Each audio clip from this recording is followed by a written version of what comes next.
오늘 기쁨의 연독으로 본문 말씀 함께 살펴보겠습니다. 말씀은 구약성경 다니엘서 4장 9절에서 18절까지의 말씀입니다.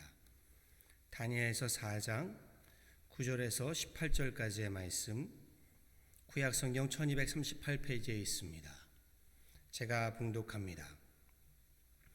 박수장 벨드사사라, 내 안에는 거룩한 신들의 영이 있은즉 어떤 은밀한 것이라도 내게는 어려울 것이 없는 줄을 내가 아노니 내 꿈에 본 환상의 해석을 내게 말하라. 내가 침상에서 나의 머릿속으로 받은 환상이 이러하니라. 내가 본즉 땅의 중앙에 한 나무가 있는 것을 보았는데 높이가 높더니 그 나무가 자라서 견고하여 지고 그 높이는 하늘에 닿았으니 그 모양이 땅 끝에서도 보이겠고 그 잎사귀는 아름답고 그 열매는 많아서 만민에 먹을 것이 될 만하고 들짐승이 그 그늘에 있으며 공중에 나는 새는 그 가지에 깃들이고 육체를 가진 모든 것이 거기에서 먹을 것을 얻더라. 내가 침상에서 머릿속으로 받은 환상 가운데서 또 본즉 한 순찰자 한 거룩한 자가 하늘에서 내려왔는데 그가 소리질러 이처럼 이르기를 그 나무를 베고 그 가지를 자르고 그 잎사귀를 떨고 그 열매를 해치고 짐승들을 그 아래에서 떠나게 하고 새들을 그 가지에서 쫓아내라. 그러나 그 뿌리의 그루터기를 땅에 남겨두고 새와 노줄로 동이고 그것을 들풀 가운데에 두어라. 그것이 하늘 이슬에 젖고 땅의 풀 가운데에 짐승과 더불어 제 몫을 얻으리라. 또 그 마음은 변하여 사람의 마음 같지 아니하고 짐승의 마음을 받아 7대를 지내리라.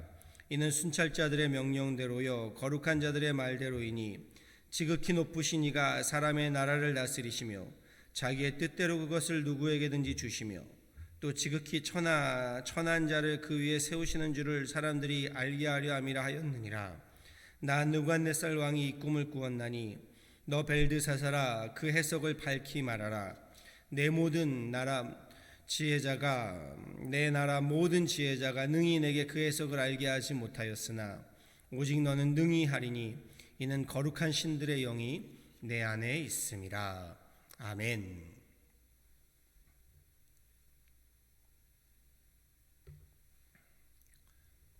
본문은요, 바벨론 제국의 느부갓네살 왕의 두 번째 꿈에 관한 이야기입니다. 느부갓네살 왕은 앞서 첫 번째 꿈을 통해 하나님의 계시를 받았습니다. 하지만 이후로도요, 느부갓네살은 변하지 않았습니다. 하나님을 경시하는 그 교만함, 백성을 억압하는 그 포악함은 날로 더욱 심해져 갔습니다. 본문에 앞선 다니엘 3장의 말씀만 보아도요, 느부갓네살이 금신상을 만들고 금신상에 절하지 않는다는 이유로요 백성들을 풀무불에 집어넣은 사건들이 등장합니다. 풀무불, 철을 녹이는 용광로를 이야기하시오. 그 가운데 대표적인 다니엘의 세 친구 하나냐, 미사엘, 아사랴가 풀무불에 던져지는 사건이 앞선 다니엘 3장의 이야기입니다. 그때의 느부갓네살은요 풀무불에서 하나냐, 미사엘, 아사랴 저들을 구원하신 하나님의 놀라운 기적 사건을 경험합니다. 그리고 하나님의 이름을 찬양하지요. 그럼에도 느부갓네살은 그때뿐이었습니다. 많은 분들이 놀라운 하늘의 기적을 접하기만 하면 사람이 변화될 것이다 라고 생각하곤 합니다. 그래서 기적을 보여준다라는 집회나 모임이 있으면 그곳을 찾아다니시는 분들을 저는 보게 됩니다. 물론 집회가 나쁜 것도 아니고 기적이 잘못된 것도 아닙니다. 그런데 기적이 사람을 변화시키는 것은 아니라는 겁니다. 사람을 순간 압도하게는 할 수 있습니다. 사람을 순간 놀라게 하게 하고요. 그로 인하여 압도당하게 합니다. 하지만 사람이 변화하려면요 한순간에 놀라운 기적으로 변화하는 것은 아닙니다. 여기에는 꾸준한 믿음의 훈련, 신앙의 훈련이 필요합니다. 제자들이 예수님을 쫓아다니며 수많은 기적들을 보게 됩니다. 그런데 그들이 제자의 모습을 갖추어 가게 된 것은요 예수님으로부터의 그 기적 사건들이 아닙니다. 도리어 주님과 3년을 동고동락하면서요 훈련을 통해서요 신앙의 훈련, 말씀의 훈련, 기도의 훈련, 순종의 훈련을 통해서 저들은 제자답게 변화되어 갔다라는 것입니다. 그래서 우리 신앙생활에요, 교회 생활을 통한 신앙의 훈련이 중요한 겁니다. 지난 주일에도 말씀드렸지만 신앙은요, 머리로 하는 것 이상입니다. 신앙은 머리로 하는 것이 아니라 무릎으로 하는 것이다라고 지난 주일에 말씀드렸습니다. 그럼요, 신앙은요, 머리로 하는 것을 넘어서 가슴으로 하는 것이고, 가슴을 뛰어넘어 무릎으로 하는 것입니다.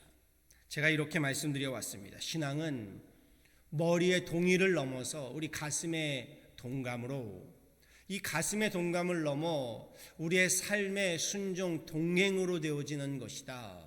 그럼요, 결국 느부갓네살에게 꿈을 통해 하나님은요, 두 번째 심판의 경고를 계시하시지요.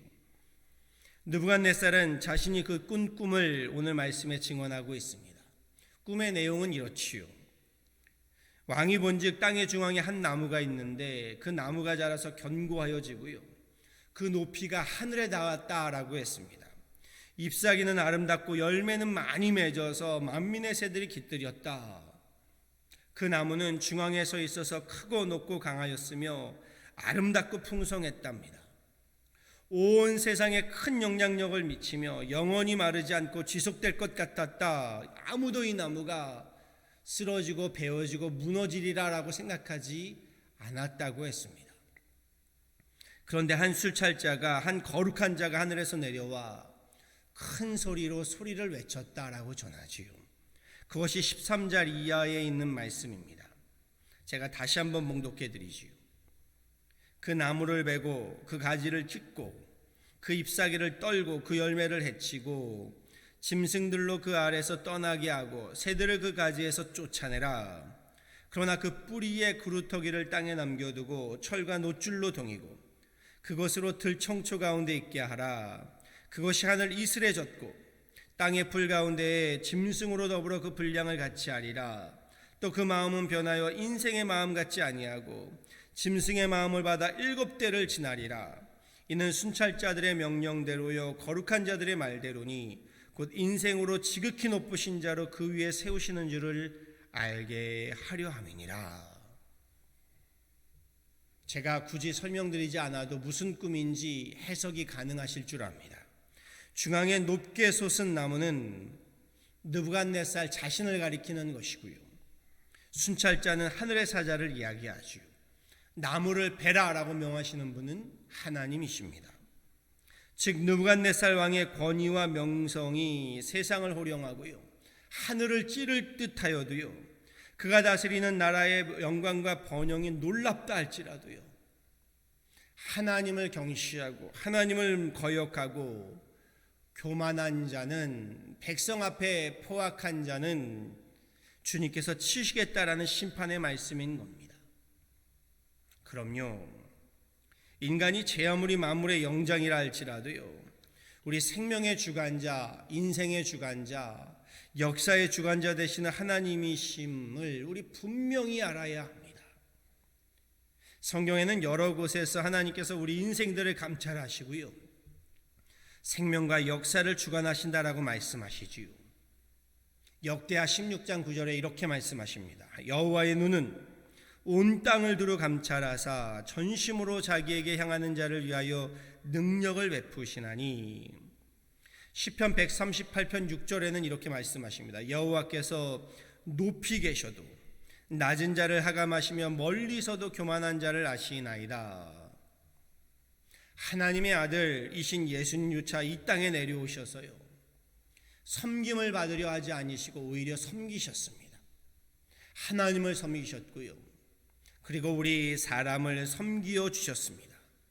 그런데 사람이 왕의 자리에 좀 앉았다고 해서요, 허세와 허영을 부리고 백성들을 억압하고 착취하고 자기 자신을 높이는 것, 참으로 졸렬한 졸장보짓에 불과한 겁니다.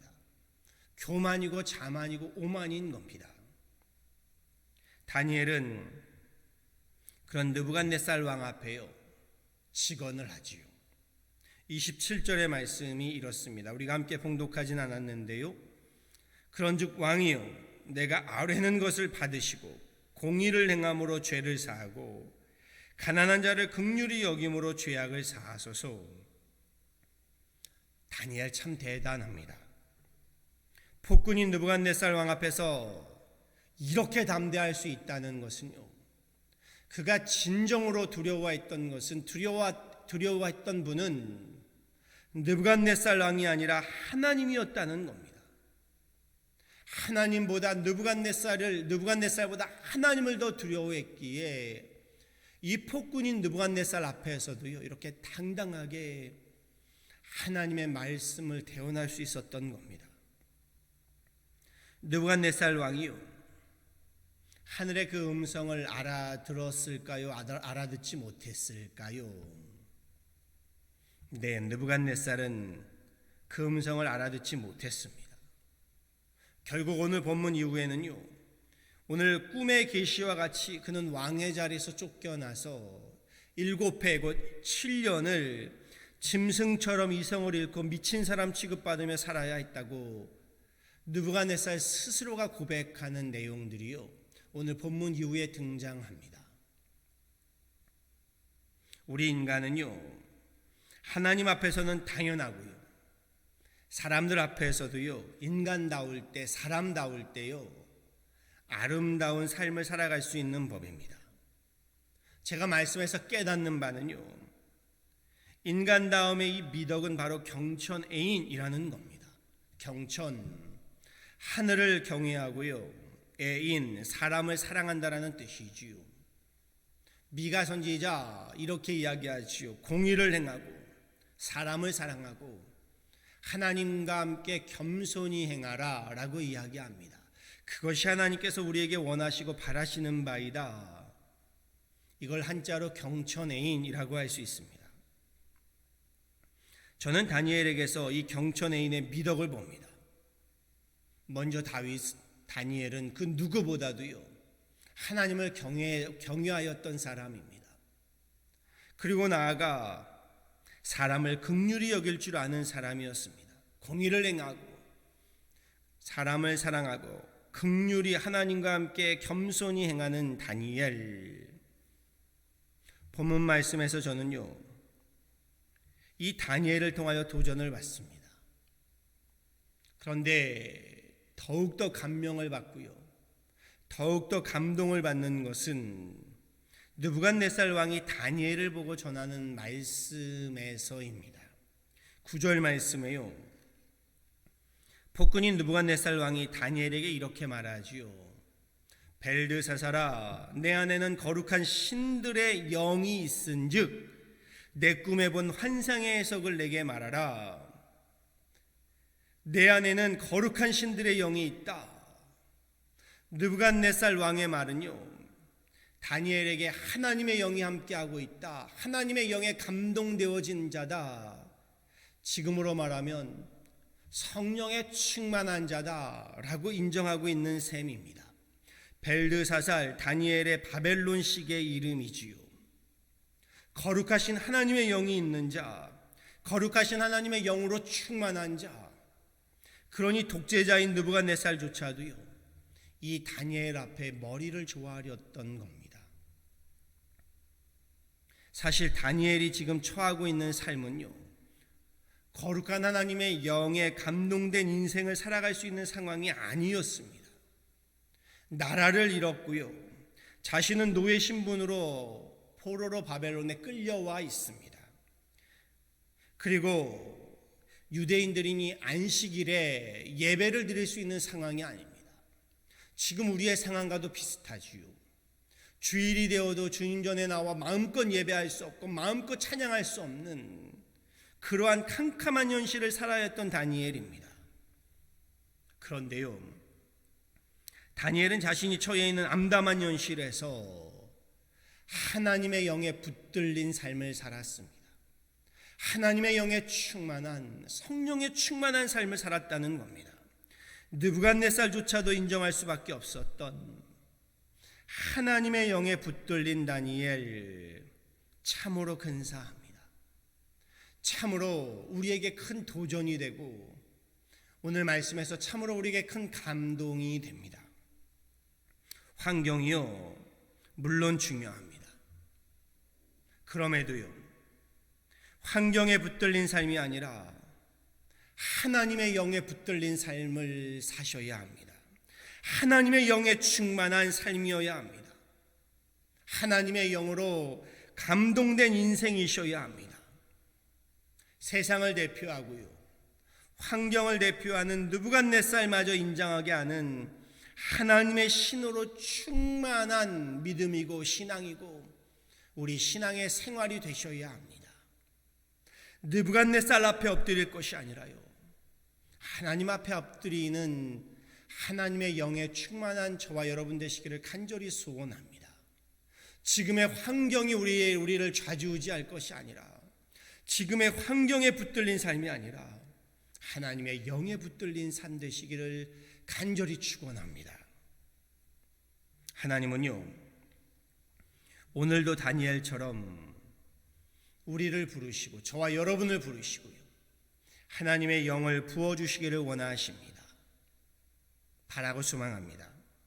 지금의 암담한 현실, 지금의 캄캄한 현실에서도요, 하나님의 영으로 감동된 다니엘과 같이요, 하나님의 영으로 충만한 다니엘과 같이요, 하나님의 영으로 감동되고 성령으로 충만한 저와 여러분 하나님의 사람들 다 되시기를요, 우리 주 예수 그리스도의 이름으로 간절히 축원합니다.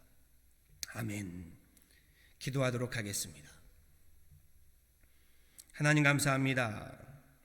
지금의 하나님, 암담하고 어두운 환경에 주님 전에 나와 이렇게 예배하며 찬양합니다. 주님 전에 엎드려 하루를 하나님 예배로, 기도로, 찬양으로 열어갑니다. 주님, 지금의 하나님 암담한 현실이 우리를 붙들게 하지 않게 하여 주시고 하나님의 영을 붙들게 하여 주옵소서. 지금의 하나님 어두움에 하나님 우리의 불만과 불평과 원망이, 하나님 우리의 분노가 우리를 하나님 좌지우지 않게 하여 주시고 하나님의 영으로 충만한 우리들 되게 하여 주옵소서. 주님, 성령에 충만한 자들 되게 하여 주셔서 성령에 이끌림 바 되게 하여 주시고 성령에 감동된 자들 되게 하여 주셔서 지금의 하나님 현실 속에서도 하나님의 영으로 붙들림 바 된 다니엘과 같은 하나님의 사람들 되게 하여 주옵소서. 우리로 성령의 충만한 삶을 오늘도 살아가게 하여 주셔서 그렇게 주님 말씀이 하나님 우리 순종하게 하시고 하나님의 음성에 민감하게 하시고 오늘 하루의 삶 또한 성령의 하나님 충만함으로, 성령의 감동함으로 주님 그 말씀 앞에 하나님 성령 앞에 엎드려 순종하는 자의 삶이 되게 하여 주옵소서.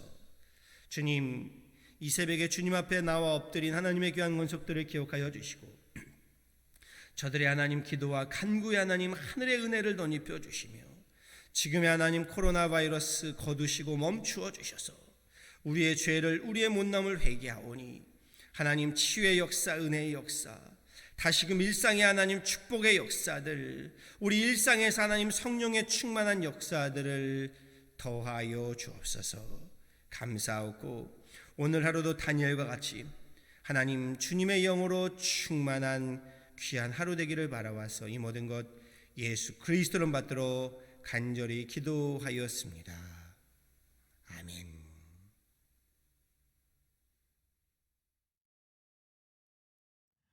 하나님의 진리 등대 길이 빛나니 우리들도 등대되어 주의 사랑 비추세. 우리 작은 불을 켜서 험한 바다 비추세. 물에 빠져 헤매는 이 건져내어 살리세.